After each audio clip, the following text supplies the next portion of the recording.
클릭해주셔서 감사합니다. 모두 좋은 일만 가득하세요. 좋아요와 댓글은 큰 힘이 됩니다. 여우야담 이야기 시작합니다. 옛날 옛적에 김씨성을 가진 선비가 있었습니다. 그는 3살 때 천자문을 떼고 4살 때는 소학이니 대학이니 하는 것들을 줄줄 외울 정도로 똑똑한 이였습니다. 시간이 흘러 과거를 볼 나이가 되자 한양으로 시험을 보러 가게 되었지요. 선비가 한양으로 가는 도중 날이 저물게 되었습니다. 밤이 깊어져 묵을 곳을 찾아 돌아다녔으나 깊은 산중에 인가를 찾기란 여간 쉬운 일이 아니었지요.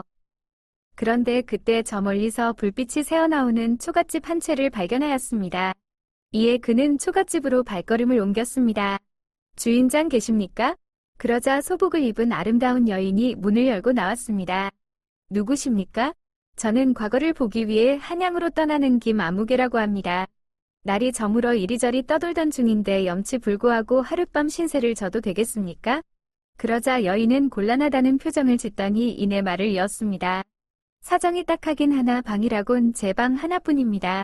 게다가 상을 치르는 중인지라 남자와 한 방에 머물기는 어려울 것 같습니다. 깊은 산속에서 겨우 찾은 집인데 이리 거절당하다니 포기할 수 없던 김선비는 다시금 간절히 애원하기 시작했습니다. 주인장 말씀이 무엇인지 압니다. 하지만 날이 저문 지 오래이고 이 근방에 인가라곤 보이질 않습니다. 사람 하나 살린다 생각하시고 부디 하룻밤만 재워주십시오. 김선비가 그리 부탁하니 여인은 고민 끝에 그를 드리기로 결정하였습니다. 방에 들어온 여인은 김선비에게 이불을 꺼내주며 말하였습니다. 방은 누추 하나 아랫목을 따뜻하게 덮여놓았으니 잘만할 것입니다. 저는 바느질을 하다 잘 터이니 신경 쓰지 말고 편히 주무시지요. 그러고는 호롱불 하나만 남긴 채 모든 방에 초를 끄고선 윗목에 앉아 바느질을 시작했습니다. 김선비는 여인이 마련해준 이부자리에 누워 잠을 청하고자 하였으나 쉽사리 잠에 들지 못했습니다.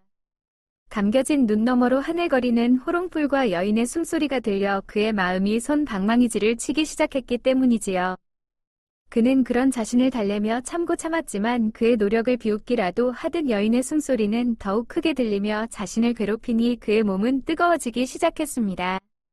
이에 김선비는 더 이상 참지 못하고 벌떡 일어나 여인에게 말했습니다. 이리 만난 것도 인연인데 이 깊은 산중에 보낼 리도 없으니 같이 이불을 덮고 자는 게 어떻겠습니까? 조용히 바느질을 하던 여인은 김선비의 물음에 고개를 들더니 차분히 답했습니다. 과거를 보러 가시는 길이라 하셨지요?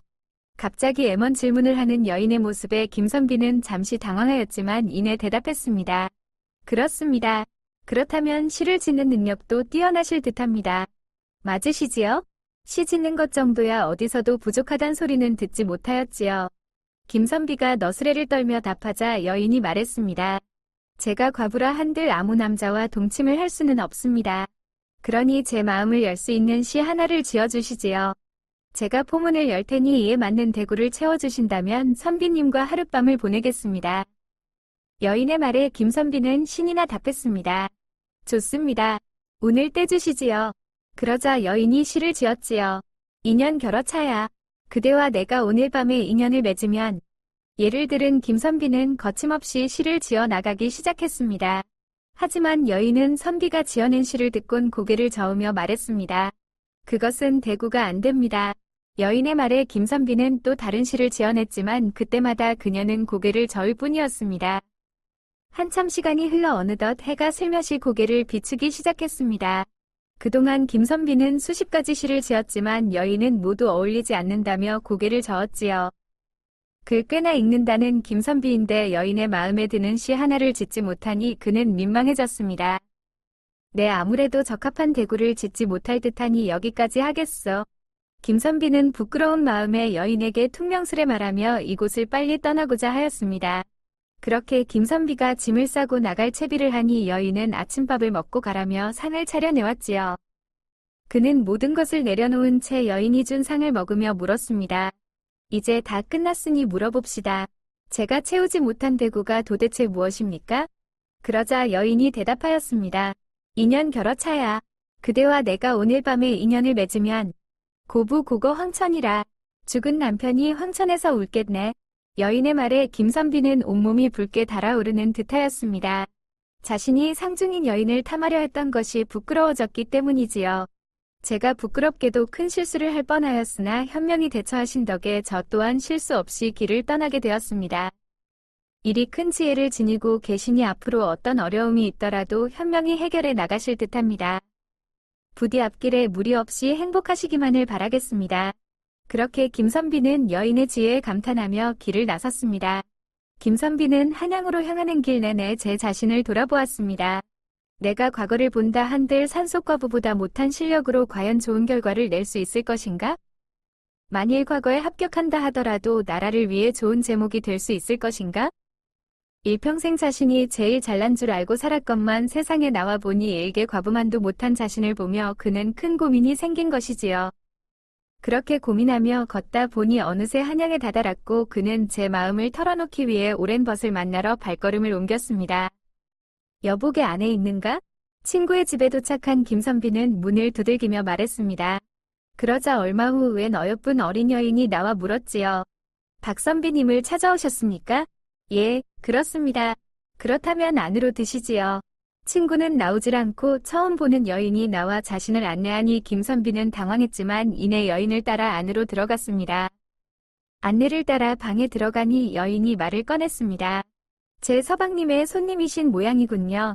저는 박선비님의 색시입니다. 여인이 인사를 올리니 김선비는 깜짝 놀랐습니다.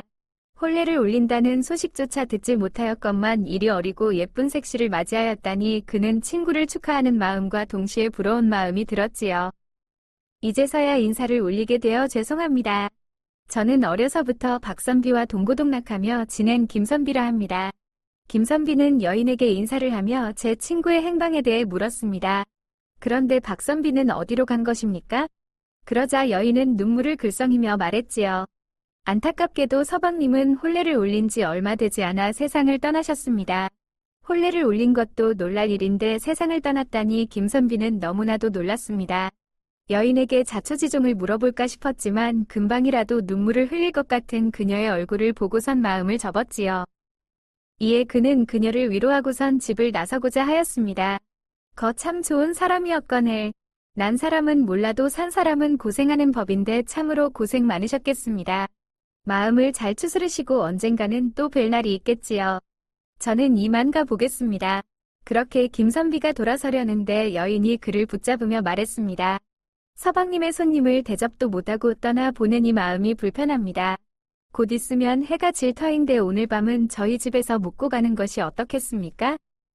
여인이 볼을 붉히며 자신을 동그랗게 쳐다보며 말하니 김선비는 그녀의 청을 차마 거절할 수 없어 하룻밤 묵고 가기로 결정했습니다. 여인은 김선비를 사랑방으로 안내해준 후 저녁상을 차려왔습니다. 차린 건 없지만 많이 드시지요. 김선비는 여인이 차려온 상을 먹으며 이야기를 나누기 시작했습니다. 그저 어린 색시라 생각했건만 그녀와 생각보다 이야기가 잘 통하니 그들은 어색한 관계임에도 불구하고 꽤나 재미나게 이야기를 나누었지요.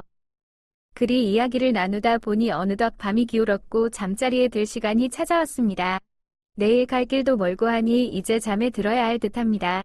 이야기꽃을 피던 와중 김선비가 여인을 보내려 하니 그녀는 아쉬움을 뒤로하며 밖으로 나갔지요. 그럼 편히 주무시지요. 여인이 나간 후 자리에 누운 김선비는 쉽사리 잠에 들지 못하였습니다. 이 짧은 시간 동안 얼마나 많은 일을 겪은 것인가? 그는 산속과부와 제 친구의 소식, 그리고 친구의 색시를 만난 일까지 많은 일들을 되짚어보고 있었습니다. 그런데 그 순간 방문을 두드리는 소리가 들려왔습니다. 선비님, 주무십니까? 여인의 목소리를 듣고 김선비가 문을 열자 그 앞에는 볼을 붉게 달아올린 여인이 얇은 저고리 하나만을 걸치고 있었습니다. 그러곤 김선비에게 말을 건넸지요. 저는 서방님도 돌아가시고 받아줄 친정도 없는 외로운 몸입니다. 그런데 오늘 선비님을 만나 이야기를 나누니 마치 제 오랜 친구였던 것 마냥 통하는 것이 느껴지더군요. 이는 마치 운명인 듯하니 선비님이 제 서방님이 되어주실 수 있겠습니까? 그러면서 김선비의 손을 슬며시 잡으니 그는 미칠 노릇이었습니다. 제 친구의 색시가 저와 혼인해 달라 하니 당황할 수밖에요. 김선비는 참으로 얼떨떨하였으나 일단 추위에 떨고 있는 여인을 사랑방으로 들이고는 생각을 하기 시작했습니다. 아직 어린 나이인지라 패기롭구나. 허나 저 여인보다 성숙한 어른으로서 나 또한 패기로 부딪힐 수는 없는 노릇이지. 그렇게 김선비는 한참을 고민하더니 이내 입을 열었습니다. 그리 부탁하신다 한들 평생을 함께할 반려자를 고르는 일이니 함부로 결정할 수는 없는 듯합니다. 저와 함께 살 만큼 마음이 통하는지 확인해 보고 싶습니다. 그러니 제가 하자는 것을 따라 주실 수 있겠습니까? 그 어떤 것을 말씀하시든 저는 모두 따르겠습니다. 그렇다면 제가 시를 지어 볼 터이니 이에 맞는 대구를 채워주시지요. 제 마음에 드는 대구를 채운다면 혼인을 하도록 하겠습니다. 그러고선 시를 지었습니다. 인연 결어차야. 그대와 내가 오늘 밤에 인연을 맺으면. 김선비는 난감한 상황을 타개하고자 지난번 산속에서 만난 과부의 지혜를 빌리기로 하였습니다. 김선비가 시를 짓자 여인이 대구를 채워보았습니다. 하지만 그녀가 답한 구절은 김선비가 원하는 답이 아니었습니다. 그렇게 그녀가 수차례 대구를 채워보아도 김선비는 고개를 저을 뿐이었지요. 그렇게 시간이 한참 지나 어느덧 해가 차올랐습니다. 이에 지친 여인은 김선비에게 말했습니다. 부끄럽게도 시간이 이리 될 동안 선비님 마음에 드시는 대구를 채워 넣지 못했군요. 클릭해주셔서 감사합니다. 모두 좋은 일만 가득하세요. 좋아요와 댓글은 큰 힘이 됩니다. 여우야담 이야기 시작합니다. 옛날 옛적에 김시성을 가진 선비가 있었습니다. 그는 3살 때 천자문을 떼고 4살 때는 소학이니 대학이니 하는 것들을 줄줄 외울 정도로 똑똑한 이였습니다. 시간이 흘러 과거를 볼 나이가 되자 한양으로 시험을 보러 가게 되었지요. 선비가 한양으로 가는 도중날이 저물게 되었습니다. 밤이 깊어져 묵을 곳을 찾아 돌아다녔으나 깊은 산중에 인가를 찾기란 여간 쉬운 일이 아니었지요. 그런데 그때 저 멀리서 불빛이 새어나오는 초갓집 한 채를 발견하였습니다. 이에 그는 초갓집으로 발걸음을 옮겼습니다. 주인장 계십니까? 그러자 소복을 입은 아름다운 여인이 문을 열고 나왔습니다. 누구십니까? 저는 과거를 보기 위해 한양으로 떠나는 김아무개라고 합니다. 날이 저물어 이리저리 떠돌던 중인데 염치불구하고 하룻밤 신세를 져도 되겠습니까? 그러자 여인은 곤란하다는 표정을 짓더니 이내 말을 이었습니다. 사정이 딱하긴 하나 방이라곤 제 방 하나뿐입니다. 게다가 상을 치르는 중인지라 남자와 한 방에 머물기는 어려울 것 같습니다. 깊은 산속에서 겨우 찾은 집인데 이리 거절당하다니 포기할 수 없던 김선비는 다시금 간절히 애원하기 시작했습니다. 주인장 말씀이 무엇인지 압니다. 하지만 날이 저문 지 오래이고 이 근방에 인가라곤 보이질 않습니다. 사람 하나 살린다 생각하시고 부디 하룻밤만 재워주십시오. 김선비가 그리 부탁하니 여인은 고민 끝에 그를 드리기로 결정하였습니다. 방에 들어온 여인은 김선비에게 이불을 꺼내주며 말하였습니다. 방은 누추 하나 아랫목을 따뜻하게 덮여놓았으니 잘만할 것입니다. 저는 바느질을 하다 잘 터이니 신경 쓰지 말고 편히 주무시지요. 그러고는 호롱불 하나만 남긴 채 모든 방에 초를 끄고선 윗목에 앉아 바느질을 시작했습니다. 김선비는 여인이 마련해준 이부자리에 누워 잠을 청하고자 하였으나 쉽사리 잠에 들지 못했습니다. 감겨진 눈 너머로 하늘거리는 호롱불과 여인의 숨소리가 들려 그의 마음이 손방망이질을 치기 시작했기 때문이지요. 그는 그런 자신을 달래며 참고 참았지만 그의 노력을 비웃기라도 하듯 여인의 숨소리는 더욱 크게 들리며 자신을 괴롭히니 그의 몸은 뜨거워지기 시작했습니다. 이에 김선비는 더 이상 참지 못하고 벌떡 일어나 여인에게 말했습니다. 이리 만난 것도 인연인데 이 깊은 산중에 보낼 이도 없으니 같이 이불을 덮고 자는 게 어떻겠습니까? 조용히 바느질을 하던 여인은 김선비의 물음에 고개를 들더니 차분히 답했습니다. 과거를 보러 가시는 길이라 하셨지요? 갑자기 애먼 질문을 하는 여인의 모습에 김선비는 잠시 당황하였지만 이내 대답했습니다. 그렇습니다. 그렇다면 시를 짓는 능력도 뛰어나실 듯합니다. 맞으시지요? 시 짓는 것 정도야 어디서도 부족하단 소리는 듣지 못하였지요. 김선비가 너스레를 떨며 답하자 여인이 말했습니다. 제가 과부라 한들 아무 남자와 동침을 할 수는 없습니다. 그러니 제 마음을 열 수 있는 시 하나를 지어주시지요. 제가 포문을 열 테니 이에 맞는 대구를 채워주신다면 선비님과 하룻밤을 보내겠습니다. 여인의 말에 김선비는 신이나 답했습니다. 좋습니다. 운을 떼주시지요. 그러자 여인이 시를 지었지요. 인연 결어차야. 그대와 내가 오늘 밤에 인연을 맺으면. 예를 들은 김선비는 거침없이 시를 지어 나가기 시작했습니다. 하지만 여인은 선비가 지어낸 시를 듣곤 고개를 저으며 말했습니다. 그것은 대구가 안 됩니다. 여인의 말에 김선비는 또 다른 시를 지어냈지만 그때마다 그녀는 고개를 저을 뿐이었습니다. 한참 시간이 흘러 어느덧 해가 슬며시 고개를 비추기 시작했습니다. 그동안 김선비는 수십 가지 시를 지었지만 여인은 모두 어울리지 않는다며 고개를 저었지요. 글 꽤나 읽는다는 김선비인데 여인의 마음에 드는 시 하나를 짓지 못하니 그는 민망해졌습니다. 내 아무래도 적합한 대구를 짓지 못할 듯하니 여기까지 하겠어. 김선비는 부끄러운 마음에 여인에게 퉁명스레 말하며 이곳을 빨리 떠나고자 하였습니다. 그렇게 김선비가 짐을 싸고 나갈 채비를 하니 여인은 아침밥을 먹고 가라며 상을 차려내왔지요. 그는 모든 것을 내려놓은 채 여인이 준 상을 먹으며 물었습니다. 이제 다 끝났으니 물어봅시다.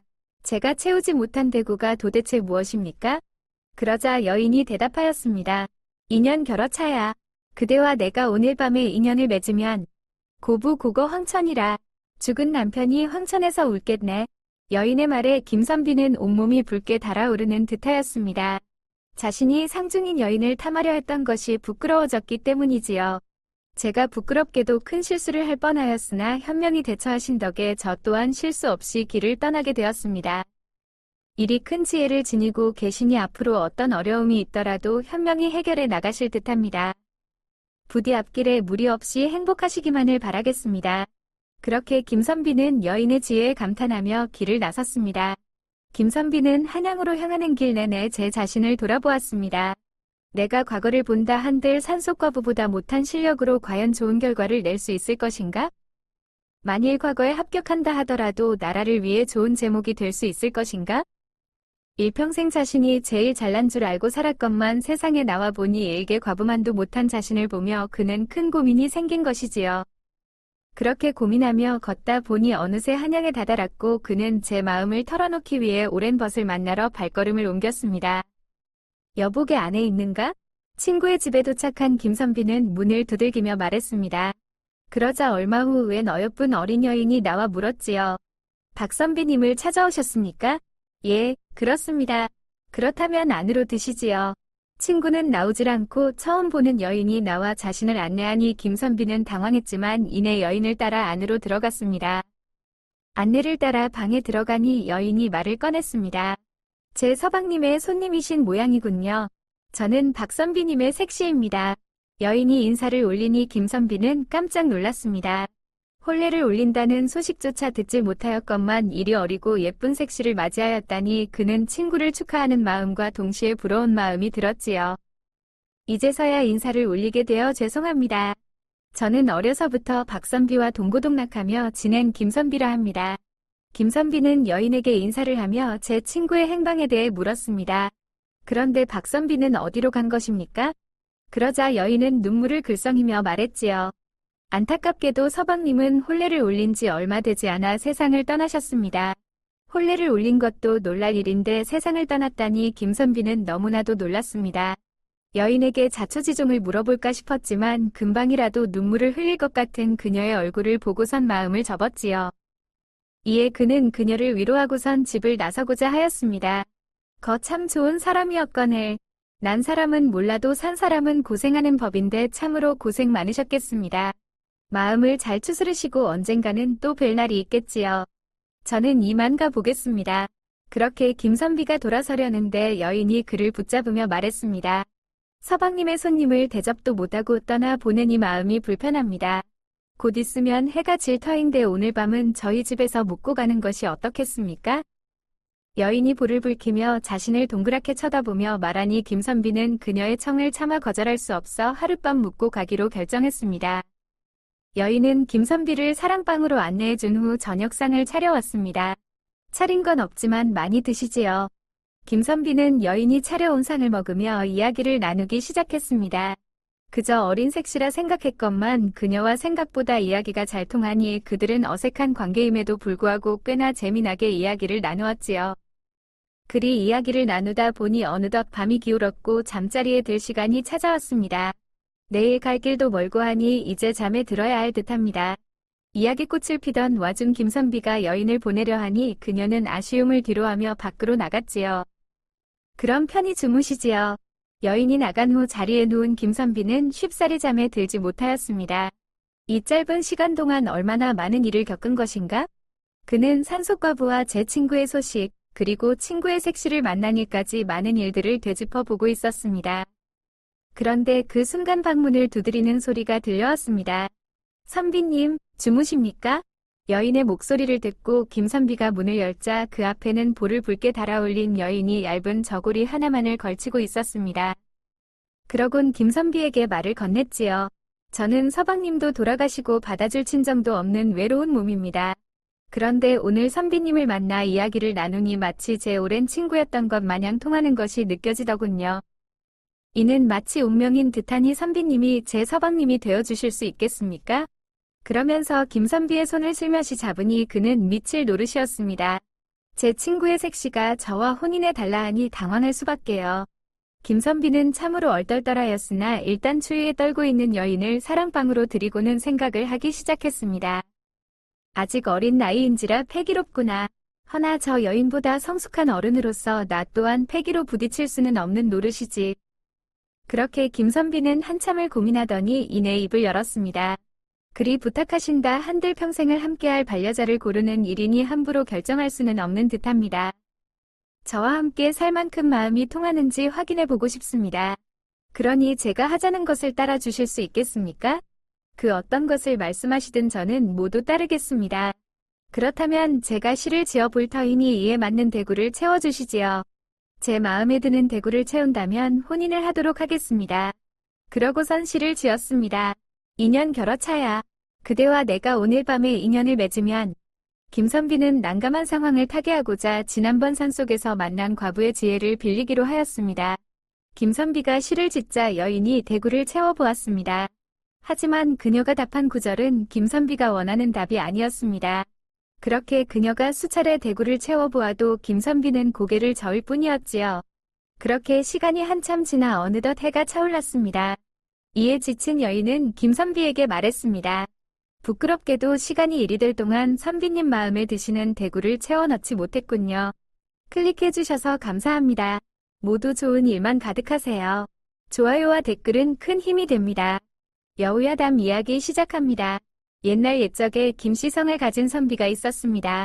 그는 3살 때 천자문을 떼고 4살 때는 소학이니 대학이니 하는 것들을 줄줄 외울 정도로 똑똑한 이였습니다. 시간이 흘러 과거를 볼 나이가 되자 한양으로 시험을 보러 가게 되었지요. 선비가 한양으로 가는 도중 날이 저물게 되었습니다. 밤이 깊어져 묵을 곳을 찾아 돌아다녔으나 깊은 산중에 인가를 찾기란 여간 쉬운 일이 아니었지요. 그런데 그때 저 멀리서 불빛이 새어나오는 초갓집 한 채를 발견하였습니다. 이에 그는 초갓집으로 발걸음을 옮겼습니다. 주인장 계십니까? 그러자 소복을 입은 아름다운 여인이 문을 열고 나왔습니다. 누구십니까? 저는 과거를 보기 위해 한양으로 떠나는 김아무개라고 합니다. 날이 저물어 이리저리 떠돌던 중인데 염치불고하고 하룻밤 신세를 져도 되겠습니까? 그러자 여인은 곤란하다는 표정을 짓더니 이내 말을 이었습니다. 사정이 딱하긴 하나 방이라곤 제 방 하나뿐입니다. 게다가 상을 치르는 중인지라 남자와 한 방에 머물기는 어려울 것 같습니다. 깊은 산속에서 겨우 찾은 집인데 일이 거절당하다니 포기할 수 없던 김선비는 다시금 간절히 애원하기 시작했습니다. 주인장 말씀이 무엇인지 압니다.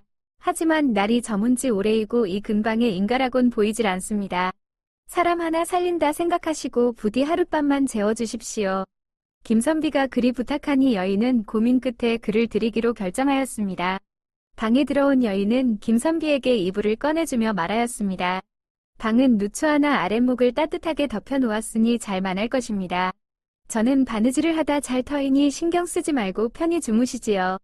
그러고는 호롱불 하나만 남긴 채 모든 방에 초를 끄고선 윗목에 앉아 바느질을 시작했습니다. 김선비는 여인이 마련해준 이부자리에 누워 잠을 청하고자 하였으나 쉽사리 잠에 들지 못했습니다. 감겨진 눈 너머로 하늘거리는 호롱불과 여인의 숨소리가 들려 그의 마음이 손방망이질을 치기 시작했기 때문이지요. 그는 그런 자신을 달래며 참고 참았지만 그의 노력을 비웃기라도 하듯 여인의 숨소리는 더욱 크게 들리며 자신을 괴롭히니 그의 몸은 뜨거워지기 시작했습니다. 이에 김선비는 더 이상 참지 못하고 벌떡 일어나 여인에게 말했습니다. 이리 만난 것도 인연인데 이 깊은 산중에 보낼 이도 없으니 같이 이불을 덮고 자는 게 어떻겠습니까? 조용히 바느질을 하던 여인은 김선비의 물음에 고개를 들더니 차분히 답했습니다. 과거를 보러 가시는 길이라 하셨지요? 갑자기 애먼 질문을 하는 여인의 모습에 김선비는 잠시 당황하였지만 이내 대답했습니다. 그렇습니다. 그렇다면 시를 짓는 능력도 뛰어나실 듯합니다. 맞으시지요? 시 짓는 것 정도야 어디서도 부족하단 소리는 듣지 못하였지요. 김선비가 너스레를 떨며 답하자 여인이 말했습니다. 제가 과부라 한들 아무 남자와 동침을 할 수는 없습니다. 그러니 제 마음을 열 수 있는 시 하나를 지어주시지요. 제가 포문을 열 테니 이에 맞는 대구를 채워주신다면 선비님과 하룻밤을 보내겠습니다. 여인의 말에 김선비는 신이나 답했습니다. 좋습니다. 오늘 떼주시지요. 그러자 여인이 시를 지었지요. 인연 결어차야. 그대와 내가 오늘 밤에 인연을 맺으면 해를 들은 김선비는 거침없이 시를 지어 나가기 시작했습니다. 하지만 여인은 선비가 지어낸 시를 듣곤 고개를 저으며 말했습니다. 그것은 대구가 안 됩니다. 여인의 말에 김선비는 또 다른 시를 지어냈지만 그때마다 그녀는 고개를 저을 뿐이었습니다. 한참 시간이 흘러 어느덧 해가 슬며시 고개를 비추기 시작했습니다. 그동안 김선비는 수십 가지 시를 지었지만 여인은 모두 어울리지 않는다며 고개를 저었지요. 글 꽤나 읽는다는 김선비인데 여인의 마음에 드는 시 하나를 짓지 못하니 그는 민망해졌습니다. 내 아무래도 적합한 대구를 짓지 못할 듯하니 여기까지 하겠어. 김선비는 부끄러운 마음에 여인에게 퉁명스레 말하며 이곳을 빨리 떠나고자 하였습니다. 그렇게 김선비가 짐을 싸고 나갈 채비를 하니 여인은 아침밥을 먹고 가라며 상을 차려내왔지요. 그는 모든 것을 내려놓은 채 여인이 준 상을 먹으며 물었습니다. 이제 다 끝났으니 물어봅시다. 제가 채우지 못한 대구가 도대체 무엇입니까? 그러자 여인이 대답하였습니다. 인연 결어차야. 그대와 내가 오늘 밤에 인연을 맺으면 고부 고거 황천이라. 죽은 남편이 황천에서 울겠네. 여인의 말에 김선비는 온몸이 붉게 달아오르는 듯하였습니다. 자신이 상중인 여인을 탐하려 했던 것이 부끄러워졌기 때문이지요. 제가 부끄럽게도 큰 실수를 할 뻔하였으나 현명히 대처하신 덕에 저 또한 실수 없이 길을 떠나게 되었습니다. 이리 큰 지혜를 지니고 계시니 앞으로 어떤 어려움이 있더라도 현명히 해결해 나가실 듯합니다. 부디 앞길에 무리 없이 행복하시기만을 바라겠습니다. 그렇게 김선비는 여인의 지혜에 감탄하며 길을 나섰습니다.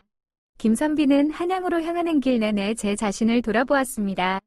내가 과거를 본다 한들 산속과부보다 못한 실력으로 과연 좋은 결과를 낼 수 있을 것인가? 만일 과거에 합격한다 하더라도 나라를 위해 좋은 제목이 될 수 있을 것인가? 일평생 자신이 제일 잘난 줄 알고 살았건만 세상에 나와 보니 일개 과부만도 못한 자신을 보며 그는 큰 고민이 생긴 것이지요. 그렇게 고민하며 걷다 보니 어느새 한양에 다다랐고 그는 제 마음을 털어놓기 위해 오랜 벗을 만나러 발걸음을 옮겼습니다. 여보게 안에 있는가? 친구의 집에 도착한 김선비는 문을 두들기며 말했습니다. 그러자 얼마 후 웬 어여쁜 어린 여인이 나와 물었지요. 박선비님을 찾아오셨습니까? 예, 그렇습니다. 그렇다면 안으로 드시지요.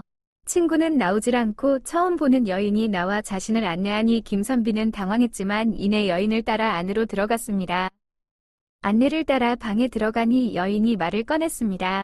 제 서방님의 손님이신 모양이군요. 저는 박선비님의 색시입니다. 여인이 인사를 올리니 김선비는 깜짝 놀랐습니다. 혼례를 올린다는 소식조차 듣지 못하였건만 이리 어리고 예쁜 색시를 맞이하였다니 그는 친구를 축하하는 마음과 동시에 부러운 마음이 들었지요. 이제서야 인사를 올리게 되어 죄송합니다. 저는 어려서부터 박선비와 동고동락하며 지낸 김선비라 합니다. 김선비는 여인에게 인사를 하며 제 친구의 행방에 대해 물었습니다. 그런데 박선비는 어디로 간 것입니까? 그러자 여인은 눈물을 글썽이며 말했지요. 안타깝게도 서방님은 혼례를 올린 지 얼마 되지 않아 세상을 떠나셨습니다. 혼례를 올린 것도 놀랄 일인데 세상을 떠났다니 김선비는 너무나도 놀랐습니다. 여인에게 자초지종을 물어볼까 싶었지만 금방이라도 눈물을 흘릴 것 같은 그녀의 얼굴을 보고선 마음을 접었지요. 이에 그는 그녀를 위로하고선 집을 나서고자 하였습니다. 참 좋은 사람이었거늘. 난 사람은 몰라도 산 사람은 고생하는 법인데 참으로 고생 많으셨겠습니다. 마음을 잘 추스르시고 언젠가는 또 뵐 날이 있겠지요. 저는 이만 가보겠습니다. 그렇게 김선비가 돌아서려는데 여인이 그를 붙잡으며 말했습니다. 서방님의 손님을 대접도 못하고 떠나 보내니 마음이 불편합니다. 곧 있으면 해가 질 터인데 오늘 밤은 저희 집에서 묵고 가는 것이 어떻겠습니까? 여인이 볼을 붉히며 자신을 동그랗게 쳐다보며 말하니 김선비는 그녀의 청을 차마 거절할 수 없어 하룻밤 묵고 가기로 결정했습니다. 여인은 김선비를 사랑방으로 안내해준 후 저녁상을 차려왔습니다. 차린 건 없지만 많이 드시지요. 김선비는 여인이 차려온 상을 먹으며 이야기를 나누기 시작했습니다. 그저 어린 색시라 생각했건만 그녀와 생각보다 이야기가 잘 통하니 그들은 어색한 관계임에도 불구하고 꽤나 재미나게 이야기를 나누었지요. 그리 이야기를 나누다 보니 어느덧 밤이 기울었고 잠자리에 들 시간이 찾아왔습니다. 내일 갈 길도 멀고 하니 이제 잠에 들어야 할 듯합니다. 이야기꽃을 피던 와중 김선비가 여인을 보내려 하니 그녀는 아쉬움을 뒤로하며 밖으로 나갔지요. 그럼 편히 주무시지요. 여인이 나간 후 자리에 누운 김선비는 쉽사리 잠에 들지 못하였습니다. 이 짧은 시간 동안 얼마나 많은 일을 겪은 것인가? 그는 산속과부와 제 친구의 소식, 그리고 친구의 색시를 만난 일까지 많은 일들을 되짚어보고 있었습니다. 그런데 그 순간 방문을 두드리는 소리가 들려왔습니다. 선비님, 주무십니까? 여인의 목소리를 듣고 김선비가 문을 열자 그 앞에는 볼을 붉게 달아올린 여인이 얇은 저고리 하나만을 걸치고 있었습니다. 그러곤 김선비에게 말을 건넸지요. 저는 서방님도 돌아가시고 받아줄 친정도 없는 외로운 몸입니다. 그런데 오늘 선비님을 만나 이야기를 나누니 마치 제 오랜 친구였던 것 마냥 통하는 것이 느껴지더군요. 이는 마치 운명인 듯하니 선비님이 제 서방님이 되어주실 수 있겠습니까? 그러면서 김선비의 손을 슬며시 잡으니 그는 미칠 노릇이었습니다. 제 친구의 색시가 저와 혼인해 달라 하니 당황할 수밖에요. 김선비는 참으로 얼떨떨하였으나 일단 추위에 떨고 있는 여인을 사랑방으로 들이고는 생각을 하기 시작했습니다. 아직 어린 나이인지라 패기롭구나. 허나 저 여인보다 성숙한 어른으로서 나 또한 패기로 부딪힐 수는 없는 노릇이지. 그렇게 김선비는 한참을 고민하더니 이내 입을 열었습니다. 그리 부탁하신다 한들 평생을 함께할 반려자를 고르는 일이니 함부로 결정할 수는 없는 듯합니다. 저와 함께 살 만큼 마음이 통하는지 확인해보고 싶습니다. 그러니 제가 하자는 것을 따라주실 수 있겠습니까? 그 어떤 것을 말씀하시든 저는 모두 따르겠습니다. 그렇다면 제가 시를 지어볼 터이니 이에 맞는 대구를 채워주시지요. 제 마음에 드는 대구를 채운다면 혼인을 하도록 하겠습니다. 그러고선 시를 지었습니다. 인연 결어차야. 그대와 내가 오늘 밤에 인연을 맺으면 김선비는 난감한 상황을 타개하고자 지난번 산속에서 만난 과부의 지혜를 빌리기로 하였습니다. 김선비가 시를 짓자 여인이 대구를 채워보았습니다. 하지만 그녀가 답한 구절은 김선비가 원하는 답이 아니었습니다. 그렇게 그녀가 수차례 대구를 채워보아도 김선비는 고개를 저을 뿐이었지요. 그렇게 시간이 한참 지나 어느덧 해가 차올랐습니다. 이에 지친 여인은 김선비에게 말했습니다. 부끄럽게도 시간이 이리 될 동안 선비님 마음에 드시는 대구를 채워 넣지 못했군요. 떠나보내 드릴 때가 되었으니 묻겠습니다. 제가 채우지 못한 대구가 무엇입니까? 그러자 김선비가 답했습니다. 인연 결어차야. 그대와 내가 오늘 밤에 인연을 맺으면 고부 고거 황천이라. 죽은 남편이 황천에서 울겠네. 이해가 되셨습니까? 옳은 말씀입니다. 하지만 죽은 남편을 평생 그리며 이렇게 살 수는 없는 일 아니겠습니까? 그러곤 시를 읊기 시작했습니다. 인연 결어차야. 그대와 내가 인연을 맺는다면 고부 여러 황천이라. 황천에 있는 남편이 기뻐하겠네. 그 말을 들은 김선비는 망치로 머리를 한 대 맞은 듯한 느낌이었습니다. 생각지도 못한 대구였기 때문이지요. 이에 곰곰이 생각해보니 그녀의 말이 옳았습니다.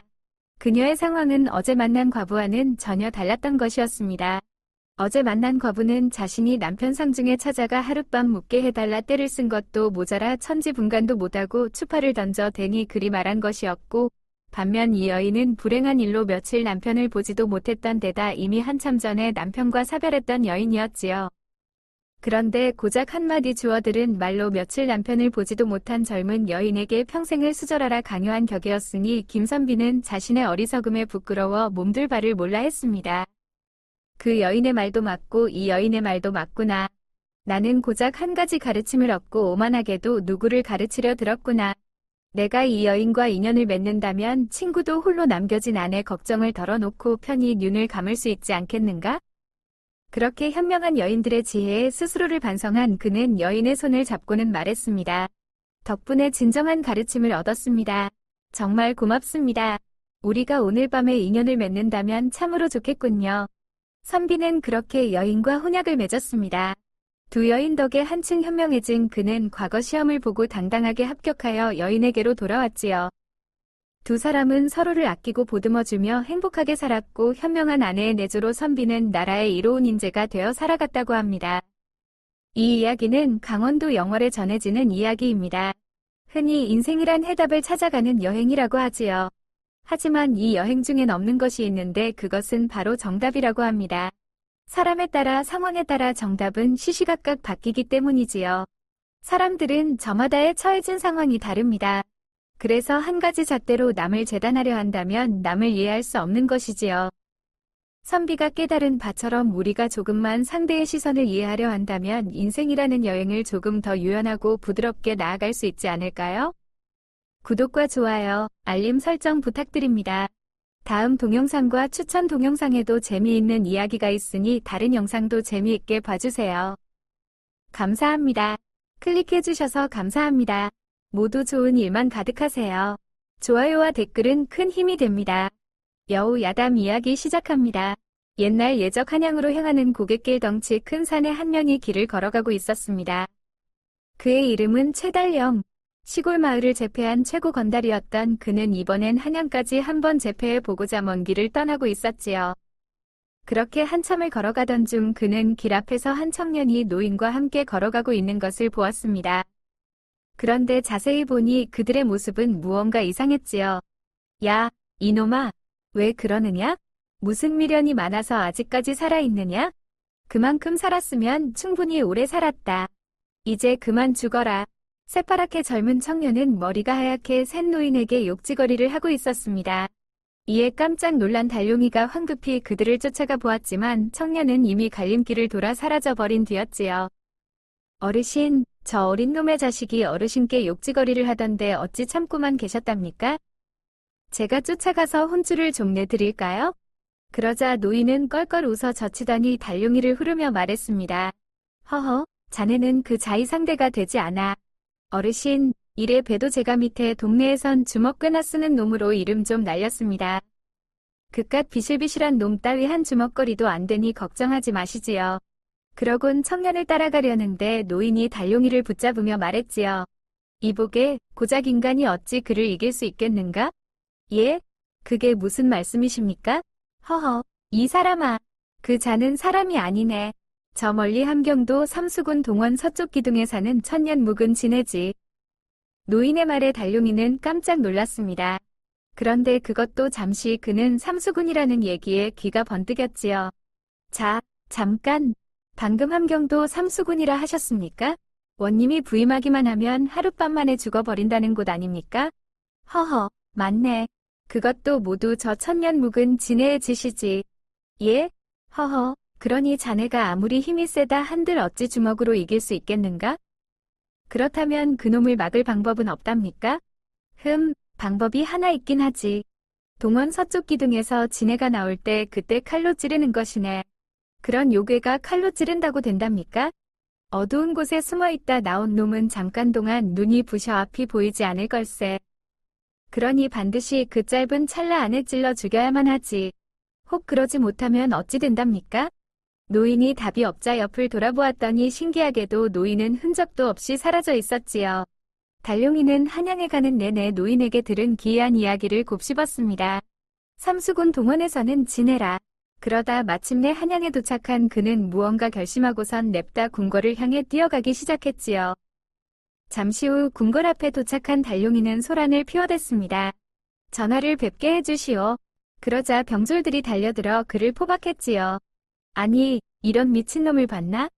호랑말코 같은 놈이 어찌 감히 전하를 뵙게 해달라 난리를 피우는 것이냐? 어허, 몸하도다. 장차 삼수군의 원님이 될 몸에게 호랑말코라니. 윙! 삼수군의 차기 원님이라니 100만금을 준다고 해도 아무도 가지 않으려는 그곳에 제 발로 가려는 놈이 나타났으니 포졸들은 태세를 바꾸곤 순순히 그를 궁 안으로 들여보내 주었습니다. 그러곤 길을 안내하니 달룡이는 임금님을 뵐 수 있었지요. 허허, 그래, 자네가 삼수군의 수령이 되고 싶다고? 예, 저를 보내주신다면 그곳에서 일어난 기이한 일을 반드시 해결하겠사옵니다. 그동안 사람이 죽어 나가 골머리를 앓던 곳에 기골이 장대한 달룡이가 호기롭게 가겠다 하니 임금님은 기뻐하며 답했습니다. 그래, 좋네. 그럼 기백이라면 믿을 만하네. 말을 내어줄 테니 속히 삼수군으로 떠나게. 예, 알겠습니다. 그렇게 이름난 가문 출신도 똑똑하지도 않았던 일개 건달 달룡이는 삼수군의 원님이 되어 함경도로 떠나게 되었지요. 한양을 떠나 한참을 달려온 달룡이는 마침내 삼수군에 도착했습니다. 그러자 마을 사람들은 그를 보고 수군대기 시작했지요. 이번 원님은 얼마나 버티려나? 덩치가 제법 큰 것이 꽤나 오래 버틸 것 같은데? 에이, 이 사람아. 덩치가 크다고 해결될 일인가? 지난번 원님은 반나절도 못 버텼으니 나는 내 시진으로 본다. 내 시진. 잠시 후 달룡이는 삼수동원의 문 앞에 다다랐습니다. 후. 이에 달룡이가 크게 심호흡을 하고 들어가려는데 그 순간 그의 눈에 낯익은 누군가가 보였지요. 의원. 그는 바로 지난날 노인에게 욕지거리를 해대던 그 청년이었습니다. 청년은 달룡이와 눈이 마주치자 동원 뒤편으로 뛰어갔지요. 네 이놈, 썩 이리 오지 못하겠느냐? 하지만 청년의 걸음이 어찌나 빠른지 달룡이는 전력 질주를 했음에도 그를 잡을 수 없었습니다. 청년은 그런 그를 약 올리기라도 하듯 모퉁이를 돌아 한 기둥 너머로 사라졌지요. 이놈아, 개 섞어라. 달룡이는 재빨리 뛰어가 황급히 기둥 뒤로 손을 뻗었습니다. 그런데 이게 무슨 일인가요? 분명히 기둥 뒤에 있어야 할 청년의 모습은 보이지 않았습니다. 어디로 간 거지? 그런데 그때 그는 지난날 노인의 말이 떠올랐습니다. 그놈은 함경도 삼수동원 서쪽 기둥에 사는 천년 묵은 진의 1세. 서쪽 기둥에 산다더니 여기가 그놈이 사는 곳인가 보구나. 달룡이는 급히 관하로 돌아가 동원 내의 모든 사람들을 밖으로 내보냈습니다. 아이고, 삿도. 어찌 그러십니까? 물을 필요 없다. 너희들은 그저 동원 밖으로 갔다가 내일 동이 트면 다시 오거라. 그리고 혹시 내가 죽거든 내 시체를 고향 땅에 보내주거라. 달룡이는 혹여나 요괴를 죽이는 것에 실패할까 사람들을 모두 밖으로 피신시켰습니다. 그러곤 칼 한 자루를 손에 쥐고 서쪽 기둥으로 향했지요. 이놈, 나타나기만 해봐라. 내 놈의 숨통을 끊어주마. 얼마나 시간이 흘렀을까요? 어느덧 동원을 비추던 햇빛이 사라지고 달빛의 그늘이 드리운 밤이 찾아왔습니다. 하지만 진해는 아직도 모습을 드러내지 않았지요. 그런데 그때였습니다. 기둥에서 웬 연기가 나기 시작하더니 그 사이로 무언가 스르르 움직였습니다. 이에 깜짝 놀란 달룡이는 황급히 정신을 차리곤 칼을 빼들어 그것을 향해 냅다 휘둘렀지요. 이놈. 그러자 놈은 비명소리를 내고선 바닥으로 쓰러졌습니다. 그러다 이내 검은 피를 흘리며 죽어버렸지요. 진의 요괴가 죽자 더 이상 삼수군에선 사람이 죽는 일은 일어나지 않았습니다. 혼란스러웠던 마을의 평화가 찾아왔으니 달룡이는 백성들에게 사랑을 받는 것은 물론 임금님께도 큰 칭찬을 받았지요. 진의 요괴를 잡아 죽였다니 조선 땅의 영웅이 났구먼. 그래. 과찬이시옵니다. 전하. 그렇게 달룡이는 끔찍한 일이 사라진 삼수에서 마음 편히 원님 노릇을 하며 지냈습니다. 평화로운 일상에 익숙해져 가던 어느 날 달룡이는 뜻밖의 소문을 듣게 되었습니다. 갑수군의 원님이 부임하기만 하면 하룻밤을 넘기지 못하고 죽는데. 어머머, 그건 우리 마을에서 일어난 일이랑 똑같은 거 아니야? 갑수군에서 지난날 삼수군에서의 일이 똑같이 벌어지고 있으니 임금님은 달룡이를 갑수군의 원으로 임명했습니다. 내 갑수군의 이야기를 들었네. 지난번처럼 부디 갑수군에서도 일을 처리해주게. 그렇게 달룡이는 하루아침에 갑수군의 원님이 되어 길을 떠나게 되었지요. 갑수군으로 떠나는 길 분명 멀지 않은 길이었지만 달룡이는 그 길이 멀고 험하게만 느껴졌습니다. 사실 지난번엔 노인의 도움 덕에 진의 요괴를 죽일 수 있었지만 지금은 아무런 방도도 없었기 때문이었지요. 그렇게 착잡한 마음으로 한참을 가다 보니 어느새 갑수동원에 도착했습니다. 그는 심호흡을 크게 하고선 동원으로 들어가려 했지요. 그런데 그때 달룡이의 눈에 낯익은 사람이 보였습니다. 바로 지난날 달룡이에게 도움을 주었던 그 노인이었지요. 앗, 어르신, 잠시만 기다려 주십시오. 그런데 노인은 달룡이와 눈이 마주치자 동원 뒤편으로 뛰어갔습니다. 이에 달룡이는 급히 노인을 뒤쫓았으나 노인의 걸음이 어찌나 빠른지 좀처럼 가까워지지 않았지요. 그렇게 달룡이가 노인을 한참 동안이나 쫓아가는데 노인은 동원 뒤뜰에 한 고목나무의 뒤로 갔습니다. 헉헉, 잠시만 기다리십시오. 달룡이 또한 고목나무에 다가가는데 이게 무슨 일인가요? 그 찰나에 노인은 흔적도 없이 사라져 있었지요. 역시 지난번부터 느꼈지만 노인장 또한 평범한 인간은 아니었던 모양이구나. 이에 달룡이는 노인에게 다시 한번 도움을 받고자 고목나무에 서서 그가 나타나기를 기다렸습니다. 하지만 그동안의 여정이 너무도 피곤했던 탓에 졸음이 밀려왔으니 혹시라도 노인을 놓칠까 이번엔 부하들과 함께 고목나무를 지켜보기로 했지요. 저 고목나무를 지켜보다가 무언가 나타난다면 즉시 내게 말하거라. 예, 알겠습니다. 삿도. 시간이 흘러 어느덧 하늘엔 달이 뜨고 어둠이 몰려왔습니다. 달룡이는 피곤함을 이기지 못하고 잠시 눈을 붙였지요. 그런데 그때 갑자기 나무 속에서 연기가 나기 시작했습니다. 그러더니 웬 푸른 매 한 마리가 펄러덩 날아갔지요. 삿도. 나무에서 무언가가 나왔습니다. 부하들의 외침에 달룡이는 벌떡 일어났습니다. 어디 있느냐? 놓쳐선 아니 된다. 어서 그것을 잡아라. 그러곤 황급히 매를 쫓아가려는데 그 순간 화살 하나가 매를 향해 날아갔지요. 달룡이가 놀라 뒤를 돌아보니 부하들이 활을 들고 있었습니다. 매를 잡으라는 명령에 그들은 화살을 쏘았던 것이지요. 이놈들아, 이게 무슨 짓이냐? 달룡이는 화를 내던 것도 잠시 우선 황급히 매가 떨어진 곳으로 달려갔습니다. 아이고, 어르신. 달룡이가 안절부절 못하며 매를 들여다보는데 신기한 일이 벌어져 있었습니다. 그곳엔 매가 아닌 꼬리가 9개 달린 수녀우가 죽어 있었으니까요. 그뿐만이 아니었습니다. 죽은 수녀우의 밑에는 아까 전 노인이 입고 있던 푸른 도포가 깔려 있었지요. 세상에, 노인이 구미호였단 말인가? 그렇다면 그동안 갑산에서 일어난 끔찍한 일들도. 그런데 그때 고목에서 다시 연기가 나더니 또 다른 매 한 마리가 펄러덩 날아올랐습니다. 그것 또한 여우 요괴일 거라 생각한 달룡이는 황급히 부하들에게 외쳤지요. 뭣들 하느냐? 어서 활을 쏘아라. 달룡이의 외침에 부하들은 매를 향해 활을 쏘았습니다. 하지만 화살은 매에게 닿지 못했고 매는 멀리 날아 어딘가로 사라졌지요. 그날 이후 갑산에서는 더 이상 원님들이 죽지 않았습니다. 임금님은 삼수에 이어 갑산까지 2번이나 일을 해결한 달룡이를 더욱 신임하였지요. 내 자네같이 믿음직한 사람은 평생 본 적이 없네. 자네가 삼수와 갑산뿐만 아니라 함경 지방 관할을 모두 맡아주게나. 예, 전함. 맡겨만 주십시오. 그렇게 달룡이는 일개 한량에서 함경도 전체를 다스리는 원님이 되었으니 그의 어깨는 하늘까지 올라갔습니다. 내가 말이야. 천년묵은 진해도 잡고 구미호도 잡은 몸이라 이거야. 나만한 영웅이 조선 땅에 또 어디 있겠어? 있으면 나와 보라 그래. 시간은 빠르게 지나 어느덧 1년이라는 시간이 흘렀습니다. 그간 조선은 유례없는 평화를 맞이하고 있었지요. 그러던 어느 날 조선 땅에 귀한 손님이 찾아왔습니다. 허허, 오랜만이구려. 이번엔 어인일로 오셨어? 바로 중국에서 온 사신이었지요. 조선은 푸짐한 음식과 화려한 연회를 준비하여 사신을 맞아주었습니다. 그런데 사신은 이 모든 것들을 물리고는 임금님 앞에 냅다 무릎을 꿇고선 말했습니다. 함경도의 관찰사 최달룡이라는 자를 보고 싶사옵니다.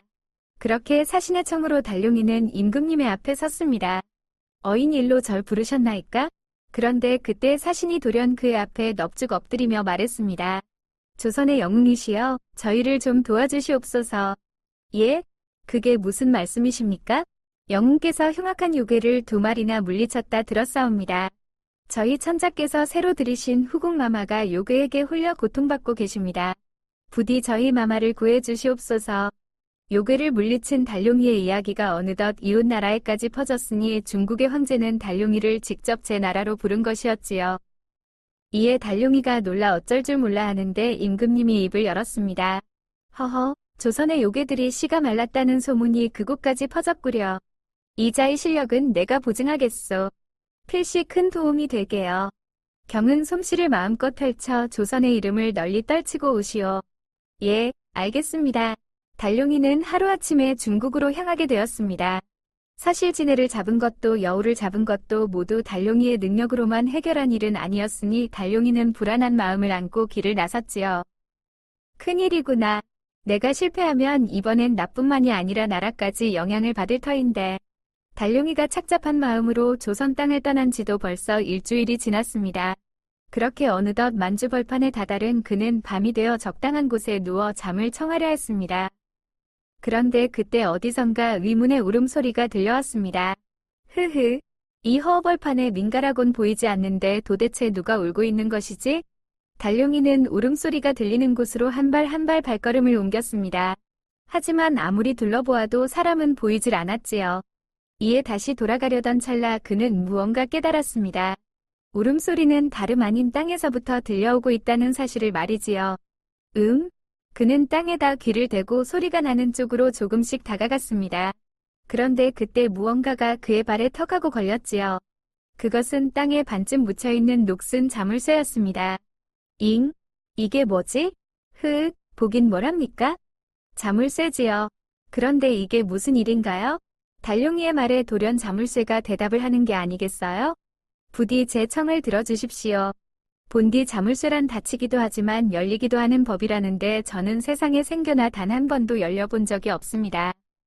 그러니 부디 저를 열어주십시오. 간절히 부탁드리옵니다. 말을 하는 자물쇠에 놀란 넋을 놓고 있던 달룡이는 자물쇠의 간절한 청에 인해 정신을 차리곤 대답했습니다. 이리 서글피 울고 있는데 내가 그 부탁을 거절해서야. 안녕하세요. 35년째 김밥집을 운영하며 2명의 천사를 키운 올해 70살 여성입니다. 여러분, 흥부와 놀부랑 은혜 갚은 까치 이야기 아시나요? 이 두 이야기의 공통점은 이야기 속 주인공들은 대가 없이 마음에서 우러나는 선행을 베풀었는데 이에 감동한 제비와 까치가 큰 은혜를 갚았다는 것이죠. 사연을 보내며 이런 옛날 이야기를 하는 이유는 제 삶에도 이 오래된 이야기 속에 나오는 제비와 까치처럼 고마운 사람들이 있기 때문이죠. 되려 제가 베풀었던 것보다 더 큰 은혜를 받는 바람에 제 선행이 다 부끄러워질 정도였는데요. 지금부터 여러분들에게 마음 따뜻해지는 제 사연을 풀어보겠습니다. 제게는 2명의 아들과 막내딸이 있습니다. 저와 제 남편을 닮아서 그런지 아이들 모두 순하고 사춘기가 언제 왔다 갔는지도 모를 만큼 예민한 시기도 잘 지나갔죠.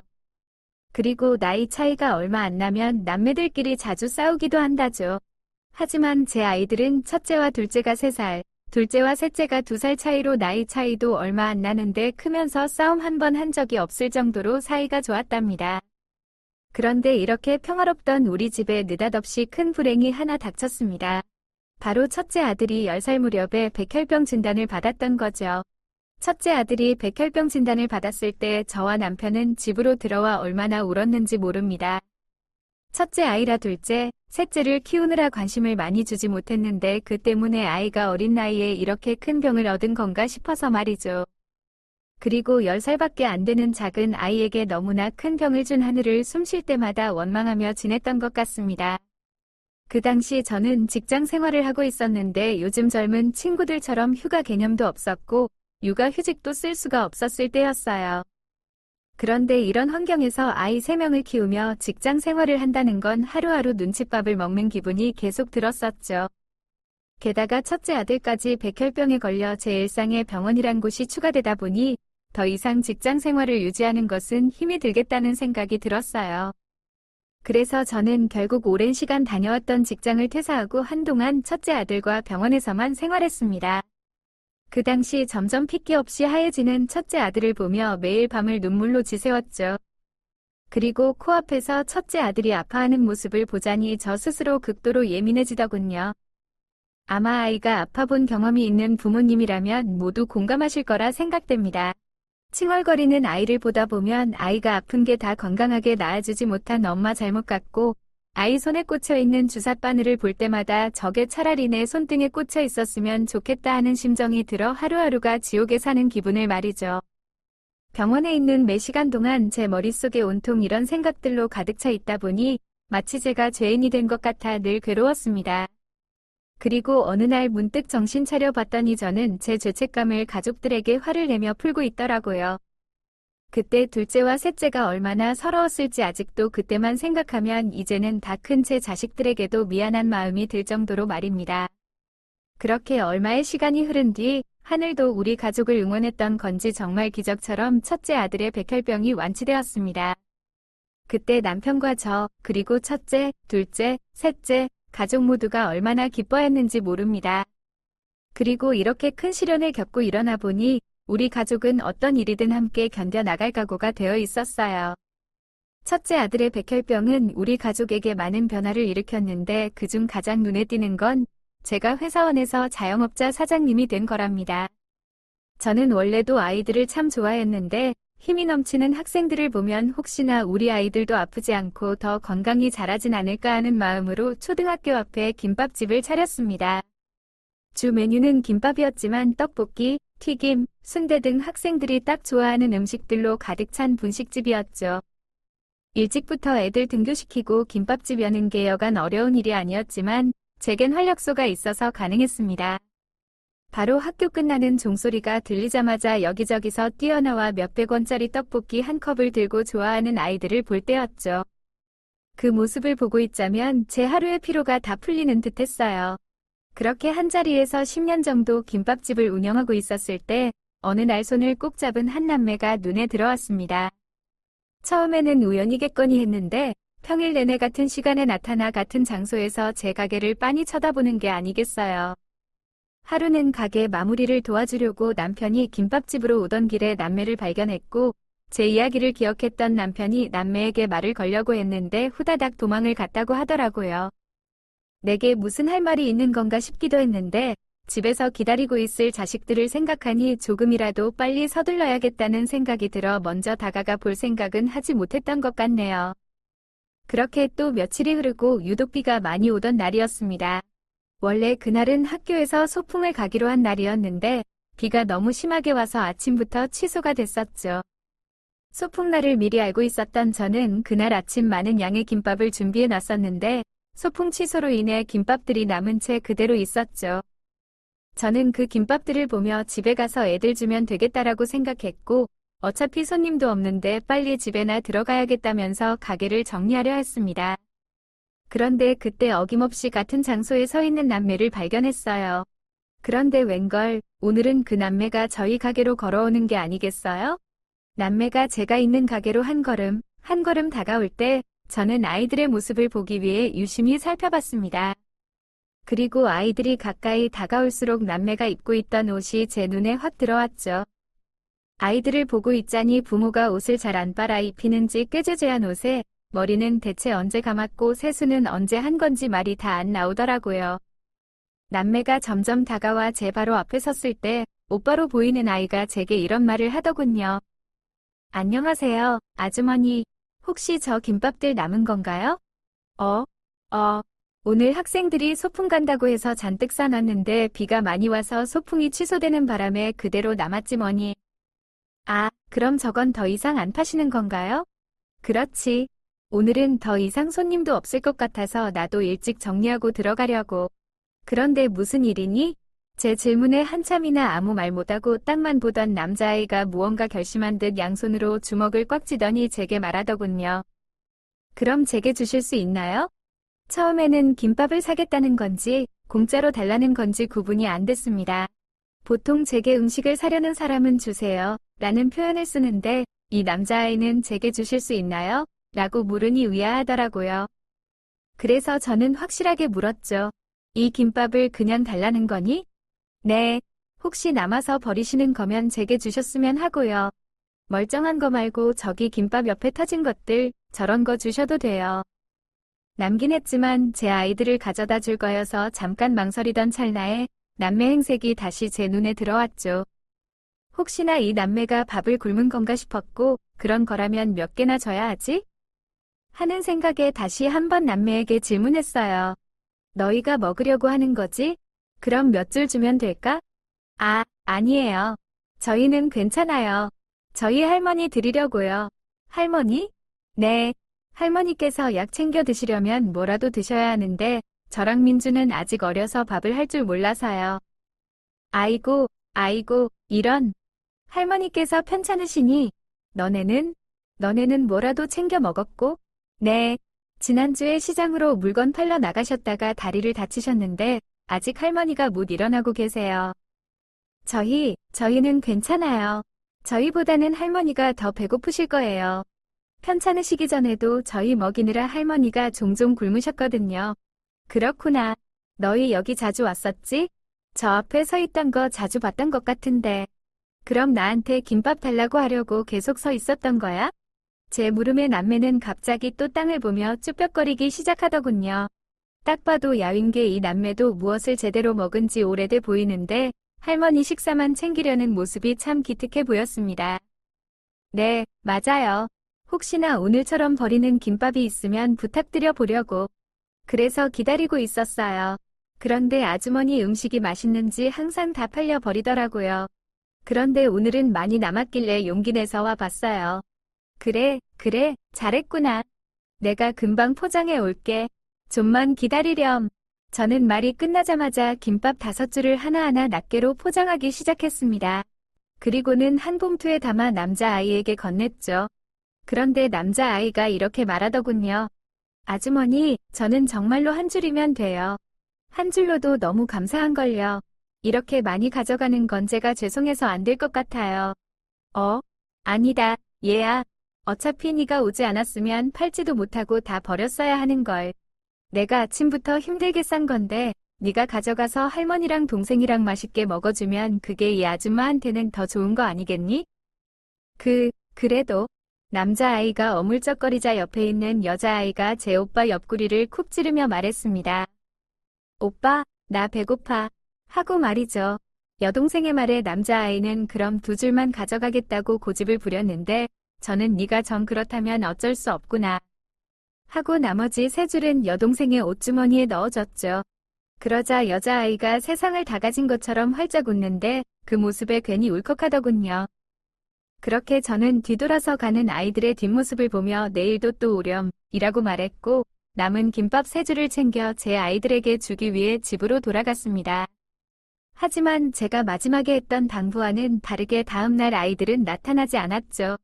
다음날 그리고 또 그 다음 날에도요. 내심 서운했던 저는 할머니가 이제는 움직일 수 있어서 애들 밥을 차려주시는 건가 하고 생각하고 있었는데 갑자기 제 머릿속으로 그날 남자아이의 말이 번뜩하고 스쳐 지나가는 게 아니겠어요? 오늘처럼 버리는 김밥이 있으면 부탁드려 보려고 기다리고 있었어요. 이 말입니다.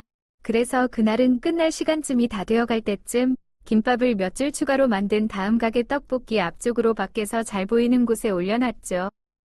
그리고 어느 정도 기다렸을까? 어둠 사이에서 남매가 손을 꼭 잡고 나타나는 게 아니겠어요? 안녕하세요. 지난번에 주신 김밥은 할머니께서 잘 드셨어요. 저랑 동생도 잘 먹었고요. 할머니께서는 다행히 이제 조금씩 거동도 가능하시게 되었어요. 곧 다시 일도 나가신다고 하시고요. 하면서 계속 이 말, 저 말 이어 나가더군요. 남매를 다시 볼 수 있게 돼서 저도 내심 기뻤는데 이 아이도 그런 것 같았죠. 그래서 저는 아이의 말을 가만히 들어주다가 이렇게 말했습니다. 그런데 오늘도 김밥이 이렇게 남아버렸지 뭐니. 혹시 너희 밥 안 먹었으면 가져가서 먹을래? 우리 애들은 엄마가 김밥 장사를 해서 그런지 질린다고 안 먹지 뭐니. 그래도 되나요? 안 그래도 제 동생이 계속 배고프다고 해서요. 이것도 남아서 버리시는 거죠? 이번에도 저기 옆구리 터진 김밥으로 주세요. 그러니까 부담 갖지 말고 편하게 먹으렴. 그런데 꼭 남거나 옆구리 터진 김밥만 먹어야 하니? 아줌마가 저녁 차려줄 테니까 내일부터 와서 먹는 게 어때? 마음은 너무 감사한데 괜찮습니다. 할머니께서 남들에게 피해 끼치는 일은 하지 말라고 하셔서요. 그렇구나. 그럼 너희 둘 이름 좀 알려줄래? 내가 외우고 싶어서. 저는 이철구, 동생은 이민주예요. 아주머니, 오늘 김밥 정말 감사합니다. 할머니가 걱정하셔서 이만 들어가 봐야 할 것 같아요. 이렇게 말하고 꾸벅 인사를 하더니 뒤돌아 후다닥 가는 철구와 민주를 보니까 착한 아이들 같아서 유독 더 마음이 아팠습니다. 그리고 그 뒤로도 3번 정도 아이들이 더 다녀갔었죠. 그리고 어느 날 점심시간이 지났을 때 철구와 민주 할머니께서 제 김밥집으로 오셨습니다. 그리고 꾸깃꾸깃 접힌 지폐 몇 장을 꺼내시더니 제게 그걸 건네시는 게 아니겠어요? 그러면서 철구와 민주에 관해 이야기해 주시는데 저도 모르게 속이 상하더군요. 철구와 민주 아버지는 알코올 중독자인 데다가 술만 마시면 아내를 폭행했다고 하네요. 그리고 그런 남편을 더 이상 참을 수 없었던 철과 민주 어머니는 애들이 자고 있을 때 도망을 갔다고 했습니다. 그리고 이 모든 상황을 안 할머니께서는 아이들을 알코올 중독자 아버지 품에 둘 수 없었고 아들 집에까지 직접 가서 철과 민주를 데리고 왔다고 합니다. 그런데 본인이 나이가 있어서 그런지 요즘 부쩍 다치고 자주 아파서 아이들을 잘 돌보지 못했다고 하셨어요. 그런데 때마침 용돈을 준 적도 없는데 언제부턴가 집에서 김밥을 먹고 있길래 자초지종을 물어봤다고 하네요. 그랬더니 김밥집 사장님께서 팔다 남거나 팔 수 없는 상태의 것들을 골라서 주셨다면서 훔친 거 아니라고 했다더군요. 그리고는 할머니의 마지막 말씀에 저는 눈물이 흐르고 말았습니다. 그런데 애들은 아직 어려서 잘 모르는데 저는 알 수 있었답니다. 마음씨 좋은 사장님께서 일부러 아이들을 위해 남은 음식인 척 주셨다는 것을요. 이 김밥집에서 우리 집까지 아이들 걸음으로 꽤 걸리는데 집에 와서도 따뜻하게 먹을 정도였으면 아마도 사장님께서 아이들한테 주기 직전에 만드신 게 아닐까 생각했거든요. 그리고 여기서 꽤 오래 김밥을 말아 오셨을 텐데 김밥 옆구리가 그렇게 많이 터질 리가 있나요? 김밥이 터질 만큼 안에 재료도 꽉 차게 넣으셨던걸요. 정말 고마워요. 아이고, 아니에요. 당연한 거려. 자식 키우는 엄마가 어떻게 굶고 있는 아이들을 그냥 두고만 보나요? 저는 당연한 일을 했던 것뿐인걸요. 마음 같아서는 가게 안에서 따뜻한 국물에 밥 한 끼 챙겨주고 싶은데 매번 거절하니 무슨 방법이 없을까요? 할머니랑 이야기하던 중 저는 좋은 방법을 하나 생각해냈습니다. 바로 할머니가 다듬어서 시장에 파시